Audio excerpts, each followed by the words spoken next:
I'm here to present Buzzoole. My name's Emily Whitehead. It's funny because I'm from San Francisco and I'm the most nervous one here. Is that weird? I'm the communications manager at Buzzoole, and this is Fabrizio Perrone. He's the boss. He's the CEO and one of the founders of Buzzoole. So I'm here to talk to you a little bit about what we do. Still not enough. I have a quiet voice. Okay. So, Buzzoole innovation. In general, the PR digital process is a pretty labor-intensive manual process. So at Buzzoole, we've innovated it through our algorithm, which is a process that's based on scalable technology. So through this process, we're able to analyze the social influences of users and determine the user's influence. So basically, we've simplified this process. And because of this technology, we were nominated for Most Innovative Big Data Real-Time and Predictive Analysis Project at SAP. So users register with Buzzoole to improve their influence and become brand ambassadors. And with Buzzoole, they have many benefits, including including a personal dashboard, where they can see analytics. Looks like our presentation stopped. Okay, so let me just keep going while he works on the presentation. So users register with Buzzoole to enhance their social influence and become brand ambassadors. And through registering with us, they have a personal dashboard where they can see the analytics, they can enhance their engagement, they have an influence coach for best practices, and they're able to find other influencers such like themselves with similar interests. So our strategy, as of right now, just getting to know us virally online, we have 3,800 likes on Facebook. We have 12,000 users, and we plan to enhance this user base with the benefits I was just talking about on the dashboard, as well as referral programs. We've just launched an ambassador referral program about 10 days ago, and I've already received about 80 requests. As for our clients, we began our commercial activity 2 months ago. We're already at 30K in these past 2 months. These are some of our top clients. And we reach out to them through agencies and face-to-face, and we're also trying to reach out to small and medium enterprises through using our own technologies, our own services, therefore not using any budget because we don't have any. So we also have these revenue models. We have cost per publication, flat, monthly fee, and by the end of the year, we'll have licenses and API. Okay, so this is what Buzzoole can offer brands. We have the campaigns, which is basically our main service. This is where brands can spread their word of mouth. They can create these online buzz marketing campaigns, and it's great because it's a pay-as-you-go, cost per publication model. And in turn, the influencers who are part of these campaigns are able to win online credits, special offers, and gifts. We have the contests where selected users can create reports on brand reputation, and the best brand ambassador can be compensated in cash. Then we have our product finder. It's an influencer search engine where you can search for influencers among 2 billion users according to topic and location. So for campaigns, I want to talk a little bit more about this because this is our main service. We have unified the power of word of mouth and the simplicity of purchasing an ad. As you can see in this example, the client it's a self-service model where they can set up their campaign according to their preferences. So they can set their budget starting at a few €100. They can, target whatever kind of influencer they'd like, the category, and then they can schedule their campaign. So after their campaign is scheduled, the users receive notifications that this campaign is open. There they can read about the company, they can read about the campaign, and once they choose to be a part of it, then that's where they can receive the discounts and the product tests and things like that. So this is an example of one of our past campaigns. As you can see, the potential reach was almost 1 million users. It was a €1,500 budget. And this one, as well as other ones, on average, the results have shown that we are able to save our clients 70% of their advertising budget as opposed to agencies. Okay, so our plan. Well, right now we're online. We have received 180,000 euro from Digital Magics and funding. By the end of this month, we plan to launch beta, and we're also looking for a 500k euro fund in these next months to stabilize our presence in Italy and also launch abroad. Okay, so this is our team. The first four are the founders. We have our CEO Fabrizio here, who's recently been to the beach, as you can see, nice and tan Italian. And he's got a great reputation here. He started one of the first digital PR firms in Italy and sold. Gennaro Variale, who's one of the best programmers in Italy, and among one of the first developers in Italy to develop a Facebook app. And because of our funding that we received earlier, as I mentioned, we were able to grow our team from 2 people to 10 people, which is great because I'm one of those people. Okay, so that was all. Excuse my nerves. And if you guys have any questions at all, I'd be happy to answer, as will Fabrizio.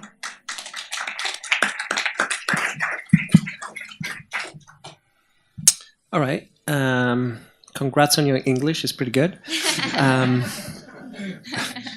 Couple of questions about the business, though. I think you guys, the easy way to explain what the heck you're doing is with a very simple example at the very beginning. Mm-hmm. So can you give me one example? I mean, you talked about mail up, but just how the cycle ends, I mean, starts and ends. So, when you go and look for your client and what's the kind of campaign they need to run, and then, like this cycle all the way through, when they evaluate eventually the value of your service. Yeah. Okay.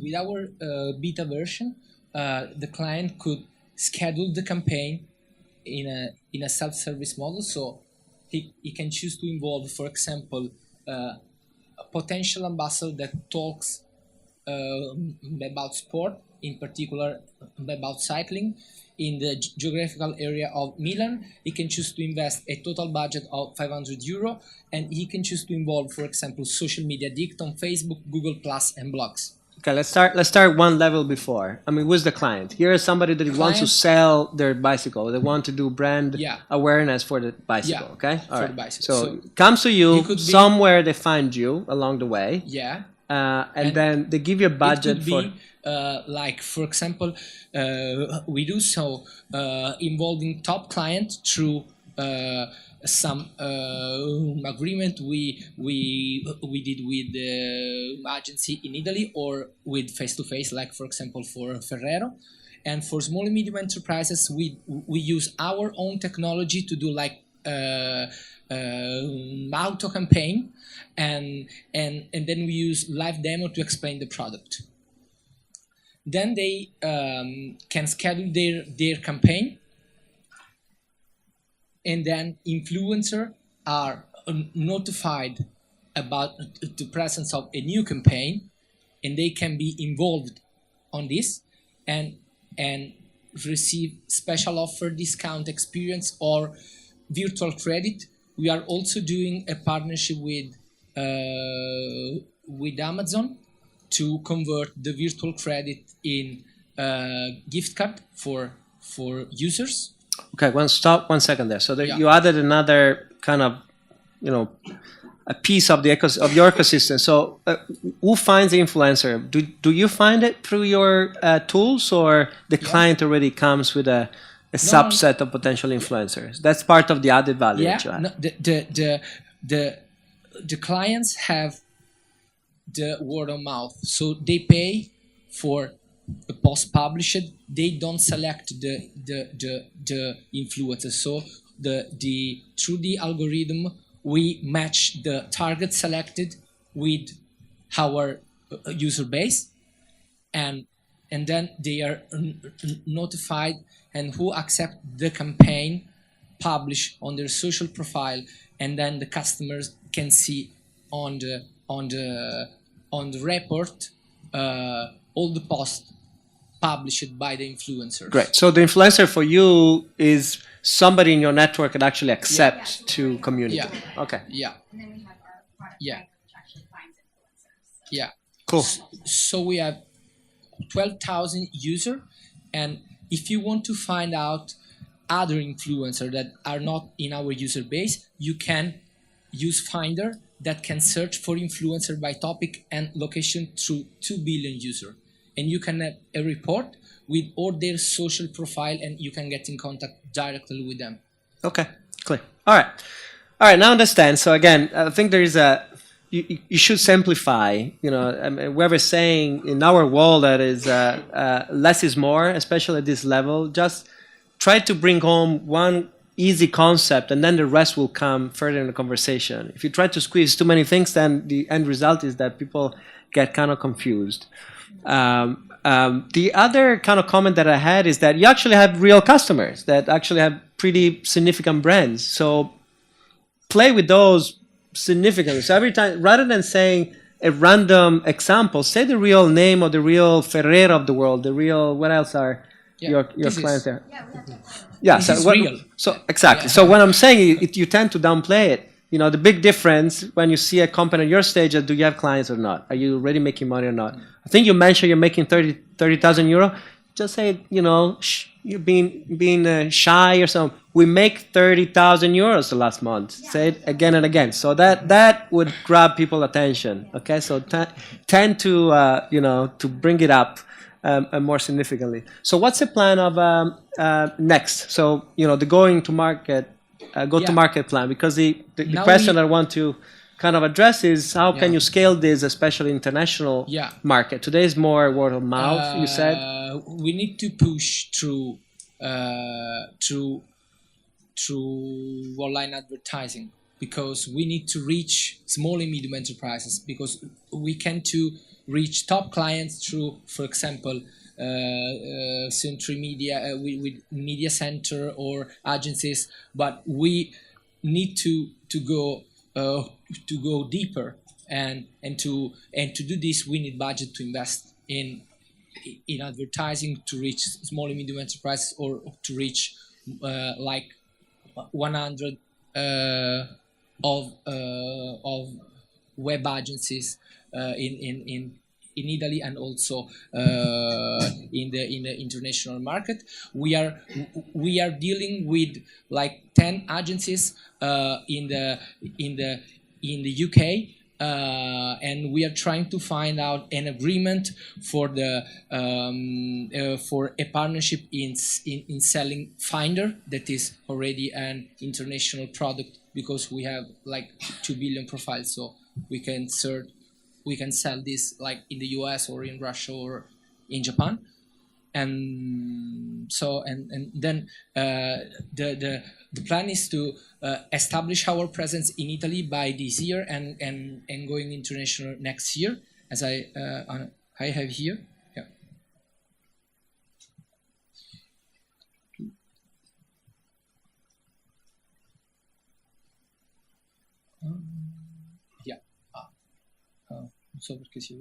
Yeah. Okay.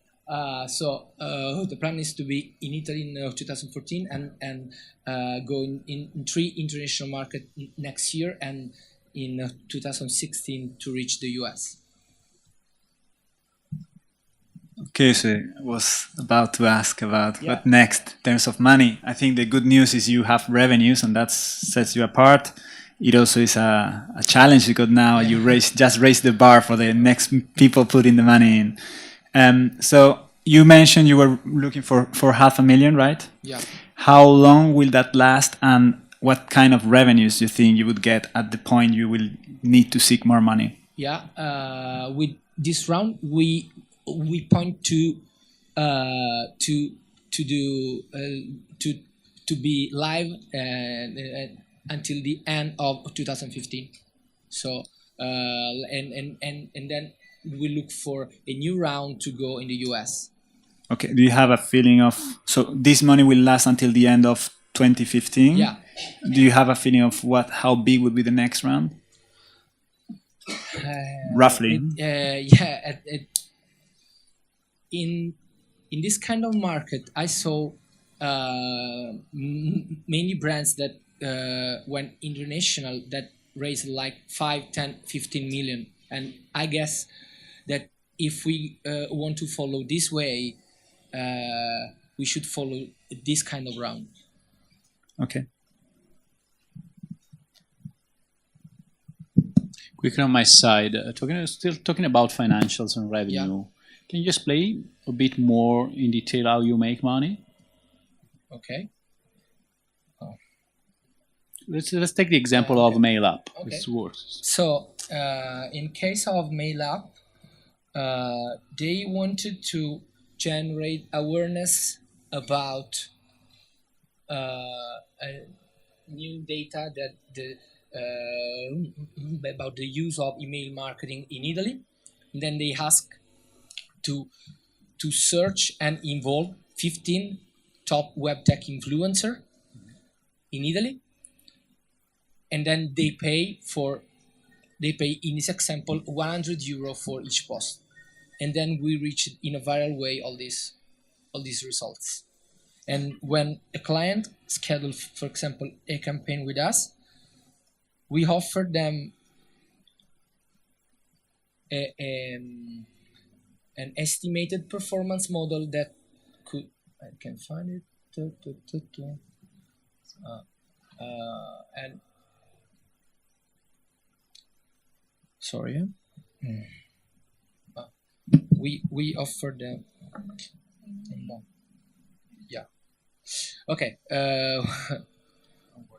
it's blocked, yeah, okay. We offer them an estimated performance model based on Jim Tobin earned media model, and on average, the ROI of the return on investment of each campaign is close to 5 in terms of earned media generated in term and cost of each campaign. If I can find it, I can explain. Don't do it because It's right here. Okay. Yeah. Cool. So Stop it. Don't move. I know. okay. Okay. We use this model that is the social media ROI model by. Just to understand, MailUp pay you 2K, right? In No, this example, it was 100 times it 20, was, right? 1.5K. Yeah. Okay. But let's assume that it could be 2K, for example. Then we can estimate it by the average results of our campaign, the returns in terms of reads, CTR, social reach, share, and then we apply this model to determine the earned media value of the campaign and the return on investment of each campaign. That's fine. My point is not. This point is cool because you can explain how your customer are investing the money and what could be the return of your campaign. That is good. I'm trying to understand how you make money, and so your way of making money is, if I understand it right, in this case, you pay a certain amount based on certain target that you are agreeing with you. There is not a fixed post model. Paper post. Yeah. Paper post. So you pay for each conversation generated. And what are your estimates in terms of potential for a customer of medium company? How much could be your return? How many campaigns they are planning to do? How much you are planning to make out of this campaign? So what's your... we estimated by the end of 2015, for example, to make like 100 campaign a month. 100 campaign a month. But with the self-service model, so you can go and you can use the platform as you are using. And the average return for you for each campaign would be this range. We don't pay influencers, so it's 100%. But how much money you are making? So how much you ask for a campaign? 2K. It will depends by the performance you want to have. It's like a Google AdWords model. So in Google AdWords, you pay for each click. Here, you pay for each post. No, I'm trying to understand what are your projected financials. So how many money you are planning to make out of each campaign. So you say, we are planning to make... So why don't we start from the real data that you guys already have? So what's the average profitability per project that you have today? The average campaign is of 5K. 5K today. Okay. With with the top clients, and they ask, for example, to involve like 20, 30 top blogger and 40, 50 social media addicted. And for example, in this case, the cost per publication for a top influencers is like 100 euro, and for a social media addict, it's on average between 20 and 40 euro. Okay. And what is so you expect that a large company would get several campaigns, Yeah. right? It's not, Yeah. it must be a recurrent kind of revenue. Our target is to enter in the media plan, so that brands could say, okay, I have 1 million, for example, of media budget, and I can choose to invest 10K, 20K, 50K. Now we are closing a new deal with Cruciani for 6 months plan, where they invest like 2K a month for 6 months, and this is our goal, to enter in the media plan, and also for this reason we introduced the virtual credit system, because we believe Buzz have to be stimulated and not bought. But when you go to the media center and they have a huge budget and want to test your platform, they don't think to the special offer. They used to buy, for example, 10K euros of media and get X impression, and they want the same. So we introduced this new system of virtual credit that user can spend with a gift card with e-commerce like Amazon or others. Great. I know that we're a little late here, so thanks again. Thank you. Thank you.